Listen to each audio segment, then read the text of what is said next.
Two challenges define my current mission to the region: our determination to prevent Saddam from threatening the security and stability of the region with weapons of mass destruction, and our commitment to get the Arab-Israeli peace process back on track. The threat posed by Saddam Hussein's continued defiance of the Security Council and obstruction of UN's weapons inspections is greatest to the peoples of this region. Saddam has used his arsenal against three of the countries I'm visiting on this trip: Saudi Arabia, Kuwait, and Israel. Indeed, he has used chemical weapons against his own people. We must stop Saddam from ever again jeopardizing the stability and security of his neighbors with weapons of mass destruction. And in an effort to move forward quickly, Prime Minister Netanyahu and Chairman Arafat have both agreed to send emissaries to Washington late next week to follow up on our discussions this weekend.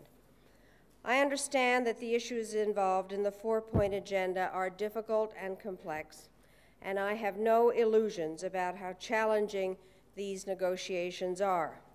But both parties must remember that the four-point agenda is not an end in itself. Israelis and Palestinians must move to permanent status negotiations in order to ultimately secure a lasting peace. We believe that one of the major reasons to push back on Saddam is so that he would not be a threat to the countries in the neighborhood.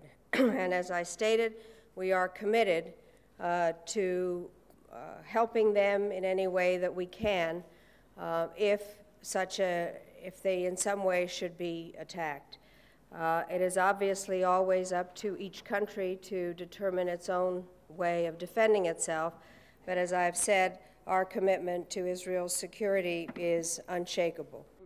First of all, I think we are watching to see what the results of the technical evaluation teams are going to be, but the main thing that we are pressing for, because that is the structure that has been established, is for the UNSCOM inspectors to be able to carry out their work unfettered and in an unconditional way. That's what this is about. I think that we are assessing the situation from the perspective of what we believe needs to be done in order to make sure that countries in the region are not threatened by Saddam Hussein, who has had and could have and probably has weapons of mass destruction. As I have mentioned, they are Arab countries that are as threatened by his weapons as anybody, and therefore we believe that the action that we take is, if we in fact have to use force, would be done to the end of trying to help those countries. And as I said in my initial remarks, weapons of mass destruction know no borders or nationalities.